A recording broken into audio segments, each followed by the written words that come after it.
एक बासी गांव, यहाँ कभी शूटिंग नहीं हुई थी। आपके आने से एक शूटिंग में एक खुशी का माहौल है यहाँ पे। बिल्कुल। और हम लोगों को भी बहुत अच्छा लग रहा है, क्योंकि जिस तरह की फिल्म थी, और मुझे नहीं लगता है कि हम कहीं और बनाते तो जो हमें लुक चाहिए था और जो हमारे फिल्म का कॉन्सेप्ट था वो कहीं और नहीं मिल पाता। तो हमारे निर्माता जो हैं, करीम भाई भी यहीं के हैं, कलीम भाई ना, हाँ जी कलीम जी, कलीम भाई वो यहीं के हैं। और एक कलाकार हैं हमारे भैया इस फिल्म मोबाइल में, बंद रखो। दुबे जी, वो भी यहीं के हैं। तो सब लोगों ने मिलके बताया कि यहाँ ऐसा लोकेशन है जहाँ हम लोग शूट करेंगे, तो ये फिल्म जैसी हम सोच रहे हैं वैसी बना पाएंगे। और सबसे ज़रूरी जो पार्ट है इस फिल्म का वो है गाय। और कमाल की बात यह है कि एक ही आदमी के पास यहाँ 400 गाय है, तो वो बहुत ज़रूरी था। इसके लिए हम लोग जो है प्रतापगढ़ में रुके हैं, लेकिन वहाँ से 1.5 घंटा ट्रैवल करके रोज़ आते हैं, 1.5 घंटा ट्रैवल करके जाते हैं, 3 घंटा तो ट्रैवलिंग में जाता है। पर जो फिल्म हमको चाहिए वो बन रही है। और आप देख सकते हैं ये यहाँ पे जो लोकेशन, आप लोग तो दिन भर थे ही यहाँ पे, तो जिस तरह का यहाँ लोकेशन है, मुझे तो एक बार फिर से नदिया के पार की याद आ जा रही है। और मैं इतना भरोसा करता हूँ अपने डायरेक्टर पे, मंजुल ठाकुर जी पे, जिन्होंने मेरे साथ राजा बाबू, निरहुआ हिंदुस्तानी 2 एक से एक बढ़िया फिल्में बनाई है और दर्शकों को भी बहुत पसंद आया है। तो मैं बहुत उम्मीद लगा के बैठा हूँ इस फिल्म से, गोवर्धन से। मुझे लगता है कि जो एक सबकी ये वो रहती थी कि शिकायत रहती थी कि भोजपुरी में आप लोग नदिया के पार की तरह आज तक सिनेमा नहीं बना पाए, तो मुझे लगता है ये सिनेमा देखने के बाद वो सबकी शिकायत दूर हो जाएगी और वो कहेंगे, हमारे दर्शक कहेंगे कि नहीं है, ये असली भोजपुरी फिल्म बनी है। जी, किरदार की बात करें, आपके लुक की बात करें, कितना जो है इसमें किरदार इसमें मेरा नाम ही है, फिल्म का जो टाइटल है गोवर्धन, वही मेरा नाम है। गोवर्धन मेरा नाम है। और मैं बचपन से जिस गाय का दूध पी के बड़ा हुआ हूँ, उस गाय से मुझे बहुत लगाव है और उसकी सेवा में लगा रहता हूँ। और उसके बाद जो है कुछ ऐसा सिचुएशन आता है कि बीवी जो है हमारी, उनको लगता है कि ये मतलब मेरे से ज़्यादा तो इनको गाय से लगाव है, तो फिर वो घर में तूफान चालू होता है। और फिर कैसे जो है मैं कोशिश करता हूँ और कोशिश करके और फिर उस लायक बनता हूँ। और मैं क्या बनता हूँ, वो गाय माता की सेवा ही कर कर के सब कुछ होता है।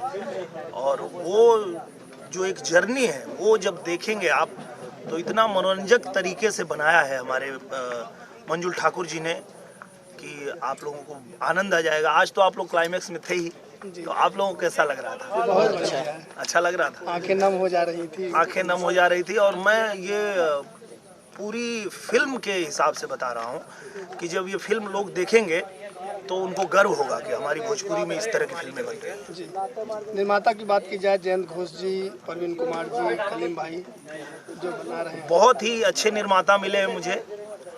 और नॉर्मली क्या होता है कि लोग ये सोचते हैं कि भोजपुरी फिल्म 20 दिन में बन जाए तो अच्छा है, 22 दिन में बन जाए तो अच्छा है।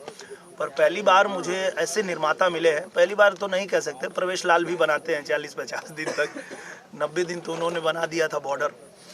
तो मतलब ये भी एक ऐसे निर्माता आए हैं जो अच्छी फिल्म बनाने में भरोसा रखते हैं।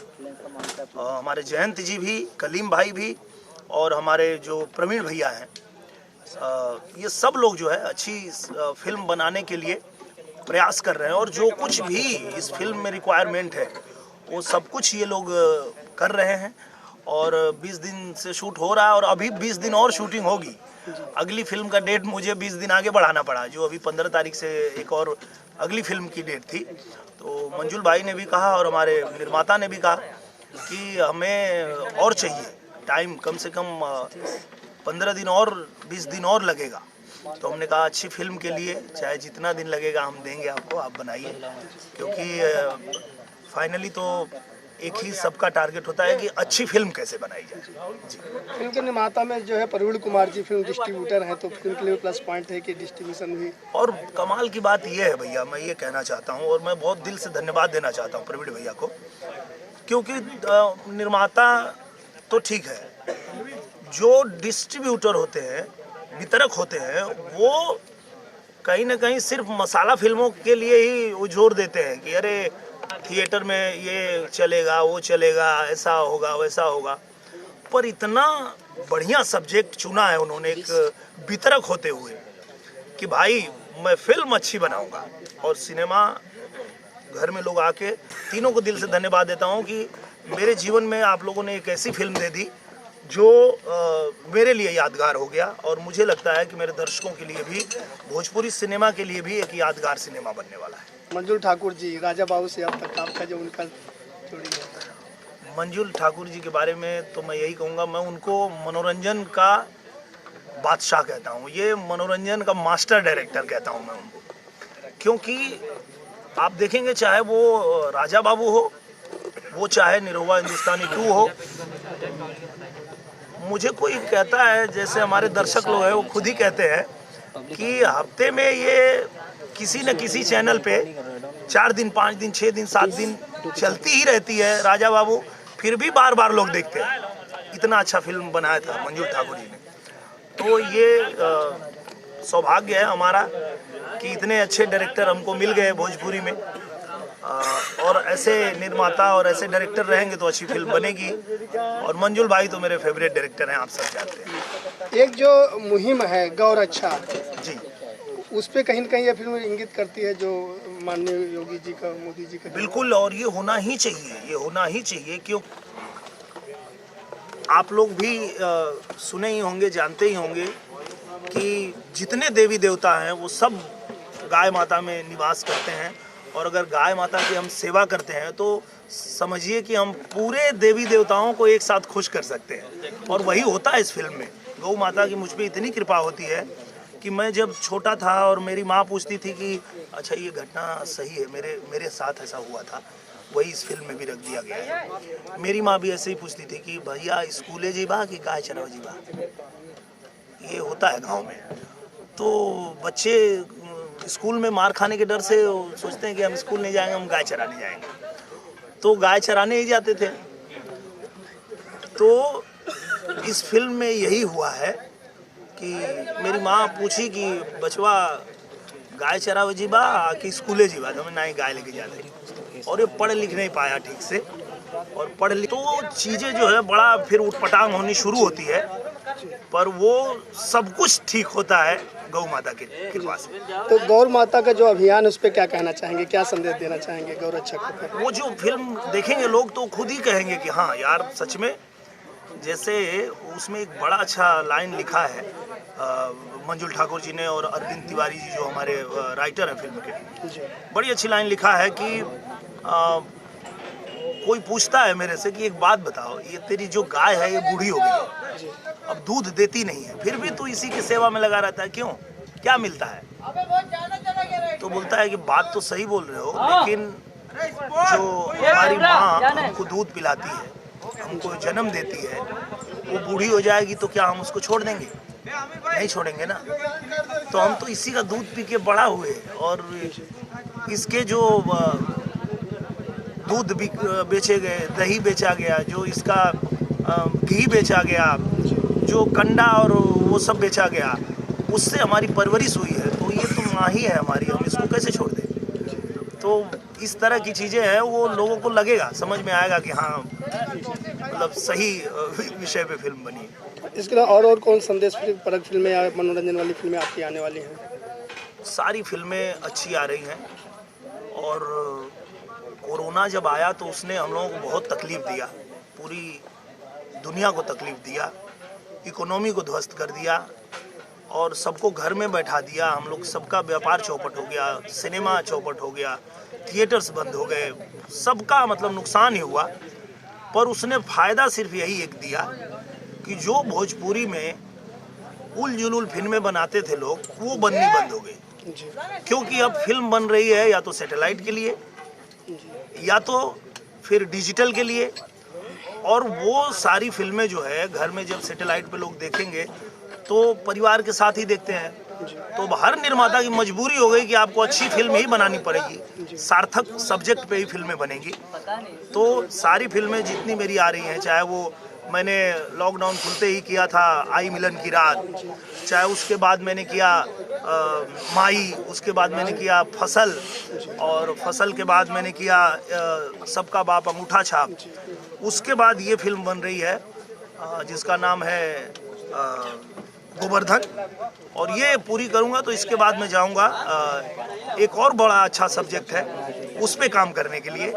और वो उसका भी एक थोड़ा सा बताता हूँ। वो फिल्म इस विषय पे है कि एक लड़का जो है पढ़ा लिखा है, वो मतलब बीए कर चुका है, लेकिन उसके बावजूद उसको जब कोई नौकरी नहीं मिलती है और घर की दशा खराब है, घर में जो है परेशानी बढ़ी हुई है, तो वो घर की परेशानी को देख के वो डिसाइड करता है कि अब मैं जो है जैसे भी होगा अब मैं घर को अपने संभालूंगा, चलाऊंगा, और वो लड़का लौंडा बन जाता है, लौंडा नाच करने लगता है। तो इस सब्जेक्ट पे जो है अगली फिल्म मेरी है, वो मैं करने जा रहा हूँ। मैंने तो बहुत तुम लोगों को निवेदन किया था कि भाई लौंडा डांस नंबर 1 करते हैं खेसारी भाई हमारे, उनको ले लो आप, मुझसे बेहतर करेंगे वो। पर उन लोगों ने कहा कि नहीं, वो भी व्यस्त हैं, आप प्लीज़ आप समय दीजिए और अच्छी फिल्म बनेगी, और एक अच्छे मैसेज के साथ में बनेगी कि एक विधा जो लगभग ख़त्म होने के कगार पे है, उस विधा को एक पढ़ा लिखा लड़का उसको कैसे समझ के और कैसे उसको बचाता है और कैसे वो करता है, और उस बात के लिए उसको बहुत बड़ा सम्मान भी मिलता है। तो इसी तरह की सारी फिल्में जो आ रही हैं वो अच्छे विषय पे ही आ रही हैं। जैसे कि आधुनिक युग एक, क्योंकि ये जो लड़का है गाय चराता है, और गाय चराने वाले लोग बिरहा गाते हैं, मैं खुद भी गाय चराता था, बिरहा गाता था, तो मैंने वो पूरा अपना ही किरदार रखा है इसमें कि जब भी हम लोग गाय के साथ में जाते हैं, वहाँ रहते हैं, तो लगातार जो है वो बिरहा का उसमें आता रहता है, तो वो आपको देखने के लिए मिलेगा। बाकी बिरहा दंगल तो मैं उस पर करता ही रहता हूँ टेलीविज़न पे, और उस पर जो हमारे बिरहा के जो गायक हैं वो सभी लोग आते हैं, और वो बड़ा पसंद किया जाता है उस कार्यक्रम को, तो उसको भी हम लोग सैटेलाइट पे और डिजिटल पे लेके आ ही गए हैं बिरहा। नई पीढ़ी बिरहा से कैसे जुड़ सकती है? देखिए, कोई भी ज्ञान जो है बिना गुरु के होता नहीं है, आप सब लोग जानते हैं कि बिना गुरु के ज्ञान होता नहीं है। तो बिरहा गाने वाले जो लोग हैं, एक से एक गायक हैं, उनके सानिध्य में रह के सीख सकते हैं। जैसे मैं अपने भैया के सानिध्य में रह के सीखा, हमारे जो बड़े भैया हैं विजय लाल यादव जी, वो मेरे गुरु हैं, प्यारे लाल कवि जी वो मेरे गुरु हैं, जो मेरे चाचा के लड़के हैं, बड़े भाई हैं। तो कोई बिरहा से सीखना चाहे या बिरहा से जुड़ना चाहे, तो मुझे लगता है कि यूपी के कम से कम पूर्वांचल इलाके में, और इधर प्रतापगढ़ में और इलाहाबाद में, इन सब इलाकों में, बलिया में, देवरिया, गोरखपुर, ये जो इलाका है, वहाँ कोई ऐसा गांव नहीं होगा जिस गांव में बिरहा के गायक नहीं होंगे, हर गांव में मिलेंगे, तो उनसे सीख सकते हैं। भैया अंत में जो है निरहुआ, जो आपका जो है एंटरटेनमेंट खुद का प्रोडक्शन हाउस है निरहुआ एंटरटेनमेंट, उसके बारे में क्या, उसमें कौन कौन फिल्में आ रही हैं? उस पे 2 फिल्में तो बन के तैयार हैं, एक साजन, 1-2 दिन की शूटिंग बची है, गांव पे ही हो रही है मेरे, और इसके पहले इज्जत घर मंजुल ठाकुर जी ने ही बनाया प्रवेश लाल जी को लेके, और घूंघट में घोटाला 2 आ रही है, और इसके बाद जो है हम लोग निरहुआ हिंदुस्तानी 4 और निरहुआ रिक्शा वाला 3 इसकी तैयारी की हुई है। सतीश जैन जी बनाएंगे निरहुआ रिक्शा वाला 3 और मंजुल ठाकुर जी बनाएंगे निरहुआ हिंदुस्तानी 4। दर्शकों से क्या कहना चाहेंगे? दर्शकों से यही कहेंगे कि बहुत सारा आशीर्वाद प्यार आप लोगों का मिल रहा है, और इसी वजह से भोजपुरी सिनेमा दिनों दिन जो है वो अपना परचम लहरा रहा है पूरी दुनिया में। अपने भाषा के प्रति ये प्रेम आप बनाए रखें, क्योंकि वही सबसे बड़ी हमारी ताकत है, हमारे सिनेमा की ताकत है।